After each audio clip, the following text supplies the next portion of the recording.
Hi everyone, welcome back to Total War Therapy, and today we will learn how to build offensive attack formation in Total War Warhammer 3. My girlfriend is here, but she will probably understand nothing about what I will say, so don't forget to subscribe if you enjoy my video, and let's begin. The first element to consider when you're building your offensive army is which front line to use, and you have basically two options, the armored and shield unit and the mid shield. Let's start with the armored and shield unit. When you play offensively, you will be probably approaching the enemy while the enemy will throw at you their most powerful missile attack, for example a rain of arrows. So how to counterbalance that?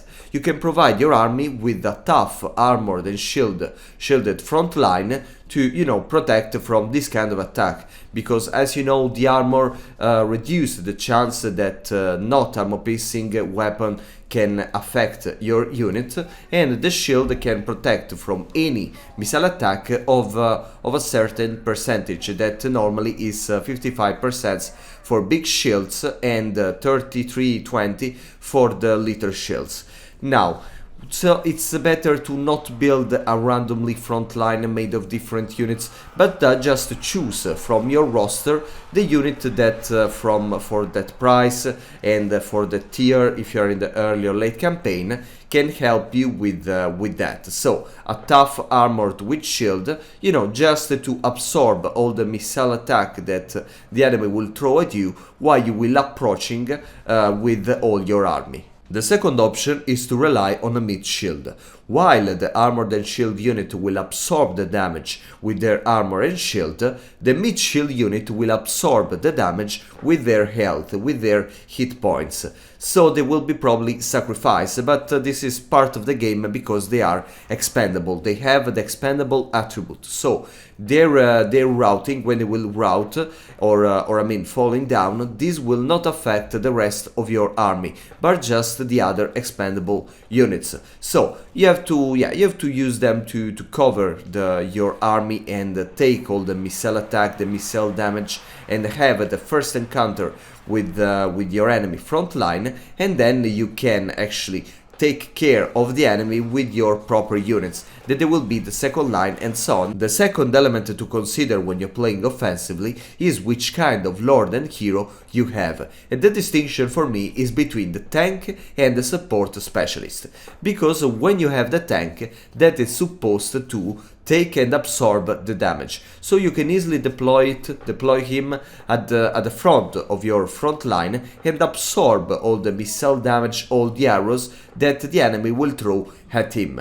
This is because the AI, especially in high difficulty, will prioritize your lord, because it's an important part, it's an important card of your army. So they will attack him and they will not consider all the other front lines, the front line that will approach and reach the enemy untouched. Instead, with the support specialist is different, because they will be with the tank, they will be prioritized by the AI, but they will be weaker. They don't have that level of armor, missile resistance, or and so on. So they are weaker, but at the same time they can be strong at what they do. So you have to protect them with your front line. The best thing would be just to make him move at just a little distant from your front line, so would be protected by arrows and other missile attack, and then to deploy it at the right location, dependently on what is supposed to do in your army. The third element to consider when you're building your offensive formation is which units to choose for your second line. That can be Monstrous Infantry, missile units, or more specialized units like the anti-large or the anti-infantry and so on. Now, the first thing that you have to know is that they will have probably different speed. While your front line, as I said, is better just to put the same units so they will have the same speed, with the second line you need units for different purposes. So different units, so different speeds. So you just to be careful about that, or in general be aware that the game doesn't allow you to move them with a normalized speed when you move the army overall. So Be careful of these differences because you don't want an enemy to reach the enemy first, because in that case the enemy will prioritize that unit and not your front line. Say that you have to choose which kind of units to use dependently on the situation it can happen, it can occur. For example, if your front line is not well protected by large units, you can take an anti-large units and so on. Maybe there can be a tough character, so it's better if you take, like in this example, a bloodletter with ammo piercing anti-infantry damage to take care of the Lord. Or there is an eagle in our High Elves army, so it's better to take a unit of Corngors that they have the anti-large, they are fast, they have a good charge, and they have the anti-large attribute, so they can easily reach the eagle and take care of it. And we can have a skull cannon that can, you know, at the beginning fire the enemy and then just try to penetrate the formation and reach the archers and so on. What you have to learn about the second line is that it has to be very flexible. So if you see that the large unit is coming to the right, of course from your perspective, you have to put your anti-large units on the right. If you see that the Lord is attacking the left of your army and you have a unit specialized against that Lord, you have to deploy that unit, or you have to move that unit to the left, and so on. You have to play with that while the front line will be stuck in approaching the enemy, you know, very solid way. Your second line has to play and move around dependently on where is the situation to address. Another example is with the Monstrous Infantry. That is a big part of most of offensive formations. So the Monstrous Infantry, you have to use it as a second line. In this case we can just normalize that with the same units.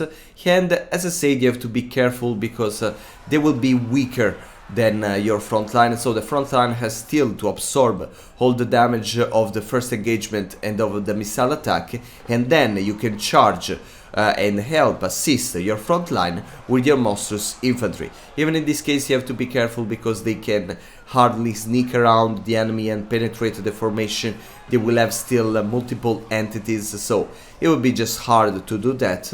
And yeah, you can support and help your front line with an extra damage or with a charge that can even make routing the enemy sometimes. Different is the situation of a big single entity monster that is an important element of your offensive of the factions that play often offensively. So a big monster normally has a huge mass, a huge charge. That's why it can penetrate into the formation. It's like if they are the queen of the chess game and they can just, you know, move around like undisturbed. And yeah, you have to be careful about that because the enemy with the AI will prioritize. They will tend to prioritize this big dude, but like our slaughter brute. But at the same time, you can move around and address different units that otherwise will be unreachable because your front line, you know, will get stuck with the other front line, but your big monsters, no, you can just bypass that and attack directly the units that are behind the enemy front line. The fourth element to consider when you are building your offensive army are the flankers. The flankers are very important units. Normally they are the fastest units of your army. They can be cavalry, they can be, you know, dogs or even infantry, but very fast infantry, and they are supposed to sneak around the sides of the enemy and first try to distract the army overall, that instead of focusing only on the front line, they will try to split. So one archers will focus on your front line, the other will try to focus on the flanks, and so on. And then they have to try to sneak around the enemy formation and attack the more vulnerable units. That can be the artillery, the missile units, the lords, and so on. This is a way, you know, to hit the enemy from multiple sides and not just to get blocked and stuck against the enemy front line. To use them in the proper way, of course, it requires a little of management, because yeah, probably the enemy can put a unit to defend the flank, so you have to try to bypass that, probably to sneak even more around and attack the back and I mean so on. So take advantage of your speed and your charge to attack the vulnerable but powerful missile units of your enemy that otherwise will deal a lot of damage to your main army. And now it's the moment to talk very quickly about what I call the debilitating strategy. In some situation you can find more useful to just sacrifice, or I mean in any case attack first like an artillery piece of your enemy army with an expendable units, and then to approach with your main army. This is because in many situations the artillery pieces of your defensive enemy, they will be very strong and they will deal a lot of damage to your army. So instead of getting overall damage, you can just decide to sacrifice a unit, a character. They don't have necessarily to go down, but I mean you will sacrifice most of their health to take care or to distract the artillery pieces, so you can let your army approach undisturbed. This is a very effective strategy, and when I play offensively, most of the time I just use that. I send my even a strong character, to take care of the various artillery piece, and then I attack with my army. And as I say, the results are very good, because your front line will reach the enemy literally untouched. I mean, they will have suffered no damage at all, and I mean, this is a huge advantage to start the battle. The last element to take into consideration when you're building your offensive formation are the flying units. The flying units has this ability to fly over the enemy front line and reach, as I said, the most vulnerable and powerful units of your enemy. That can be the missile units and so on. This is this is a good ability. At the same time, the enemy will prioritize you, the AI will prioritize you, and normally the flying units are weaker than the grounded counterpart. So you have to be careful about that, but remember that they are very useful, because in that case you don't need to penetrate the enemy with the flankers, with the big monsters, or with your front line itself, but you have just to bypass all of that and attack directly these enemy units. So flying units can be very helpful in an offensive formation. I hope Slanesh to get some, for example, and yeah, I hope you enjoyed the video, and see you very soon.